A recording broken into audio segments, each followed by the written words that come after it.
आप जैसा बनना चाहते हैं वैसा नहीं बन पा रहे हैं, या जो आप चाहते हैं अगर वो नहीं हो रहा है, तो आज की यह कहानी आपके लिए ही है। दोस्तों, इस कहानी को ध्यान से अंत तक जरूर सुनना। दोस्तों, अगर आप इस कहानी को अंत तक ध्यान से सुनते हैं तो आपको इस कहानी से कुछ ऐसा सीखने को मिलने वाला है जो आपको आपकी लाइफ में बहुत काम आने वाला है। इसलिए इस कहानी को अंत तक अवश्य सुने। लाइफ चेंजिंग गौतम बुद्धा की कहानी। दोस्तों, आज आपके पास जो कुछ भी है वो इसीलिए नहीं है कि आपकी किस्मत में इतना ही लिखा था या फिर आपकी किस्मत ही खराब है, बल्कि वो इसीलिए है क्योंकि आप इतना ही डिजर्व करते हैं। दोस्तों, यह प्रकृति बड़ी ही न्यायप्रिय है। ये उसे उतना ही देती है जितने का वह हकदार होता है। चाहे वो ज्ञान हो या धन, अभी आपके पास उतना ही है जितने की आप हकदार है। लेकिन अगर आपको इससे भी ज्यादा चाहिए तो आपको उसके काबिल बनना होगा। दोस्तों, ऐसा कौन सा गुण है जो आपको काबिल बनाता है? क्या आप उस गुण के बारे में जानना चाहते हैं? अगर आप जानना चाहते हैं तो आप गौतम बुद्ध के जीवन की इस कहानी को अंत तक ध्यान से जरूर से सुने। दोस्तों, इस कहानी को सिर्फ समझिएगा मत, बल्कि इस कहानी को अपने भीतर उतर जाने दीजिए। तो बिना समय को गवाएं, चलिए कहानी की शुरुआत करते हैं। गौतम बुद्ध के जीवन की शिक्षाप्रद कहानी जो आपका जीवन बदल देंगी। दोस्तों, एक बार गौतम बुद्ध को एक सभा में भाषण करना था, और जब सभा का समय हुआ तब बुद्ध वहां आए और बिना कुछ बोले ही वहां से चले गए। तकरीबन 100 से भी ज्यादा लोग बुद्ध का उस सभा में इंतजार कर रहे थे, और बुद्ध के इस तरह के व्यवहार को देखकर सभी लोग बहुत चौंके, लेकिन किसी ने भी बुद्ध से कोई भी प्रश्न नहीं किया। दोस्तों, अगले दिन फिर से सभा का आयोजन हुआ और दूसरे दिन सभा में लोगों की संख्या तकरीबन घट गई। इस बार तकरीबन 80 लोग सभा में बैठे हुए थे। बुद्ध सभा में आए, लेकिन इस बार भी बुद्ध ने वही किया, यानी बुद्ध इस बार भी आए और बिना कुछ बोले ही वहां से चले गए। लोग दोबारा से चौंके, लेकिन किसी ने भी बुद्ध से कोई प्रश्न नहीं किया। अगले दिन सभा का आयोजन फिर से किया, लेकिन इस बार सभा में लोगों की संख्या और घट गई। इस बार सभा में केवल 50 लोग ही आए हुए थे। बुद्ध सभा में फिर से आए और उन्होंने इधर उधर देखा और बिना कुछ बोले ही सभा से चले गए।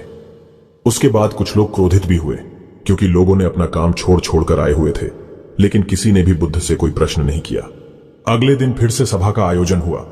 दोस्तों, आप लोग जो इस कहानी को सुन रहे हैं, आप में से भी कुछ लोग मन ही मन यह कह रहे होंगे कि अरे कितनी बार सभा का आयोजन होगा, और आप लोगों को भी इस कहानी को सुनते वक्त इरिटेशन होना शुरू हुआ होगा।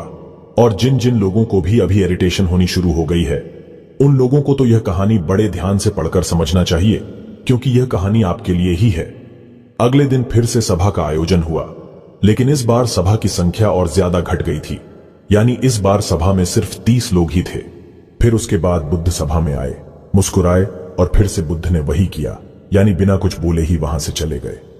इस बार भी लोग बहुत क्रोधित हुए, और इस बार लोगों ने पीछे से कुछ कहा भी और बड़बड़ाए भी, लेकिन बुद्ध ने उनके किसी भी प्रश्न का उत्तर नहीं दिया।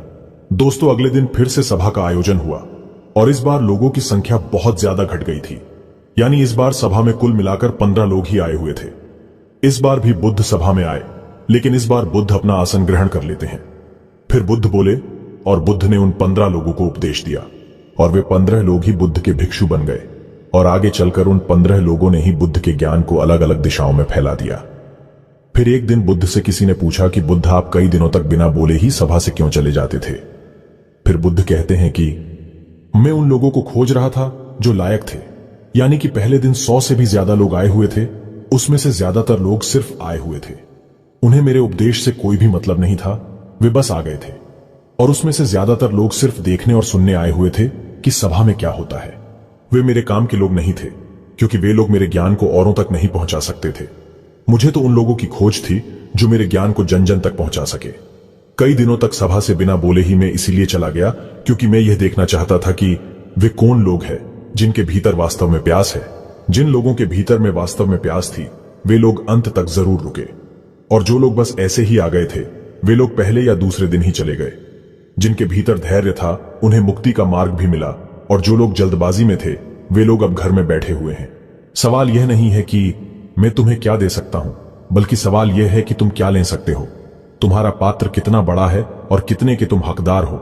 जितने के तुम हकदार हो, उससे ज्यादा तुम्हें नहीं मिलेगा। फिर वह व्यक्ति बुद्ध से पूछता है कि बुद्ध लायक कैसे बने। फिर बुद्ध कहते हैं कि धैर्य के द्वारा जिस व्यक्ति के अंदर धैर्य है, वह अपने जीवन में कुछ भी पा सकता है। सभा में जितने भी लोग आए हुए थे, और उसमें से अंत तक वही रुके जिनके अंदर धैर्य था। चाहे तुम्हारे जीवन में तुम्हारा लक्ष्य जो कुछ भी हो, लेकिन तुम बिना धैर्य के सफलता के चरम तक नहीं पहुंच सकते।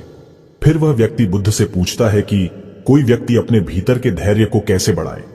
बुद्ध कहते हैं कि निरंतर अभ्यास के द्वारा हम अपने भीतर के धैर्य को बढ़ा सकते हैं।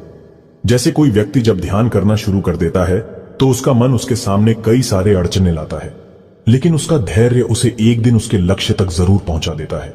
फिर वह व्यक्ति बुद्ध से कहता है कि मैं समझ गया, बुद्ध में समझ गया, यानी मुझे धैर्य के साथ निरंतर अभ्यास करने की आवश्यकता है।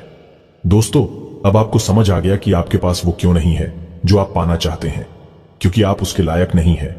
आप लायक तभी बनेंगे जब आप अपने भीतर धैर्य को बढ़ाएंगे। और धैर्य कैसे बढ़ेगा? धैर्य बढ़ेगा निरंतर अभ्यास के द्वारा। और अभ्यास कौन करेगा? अभ्यास करेंगे आप, तो फिर करते क्यों नहीं? दोस्तों, खुद से ईमानदारी के साथ एक प्रश्न जरूर पूछिए कि जो आप भविष्य में बनना चाहते हैं उसके लिए क्या आप धैर्य के साथ कर्म कर रहे हैं? दोस्तों, अगर उसका उत्तर नहीं है तो अपनी असफलता के लिए जिम्मेदार आप खुद होंगे।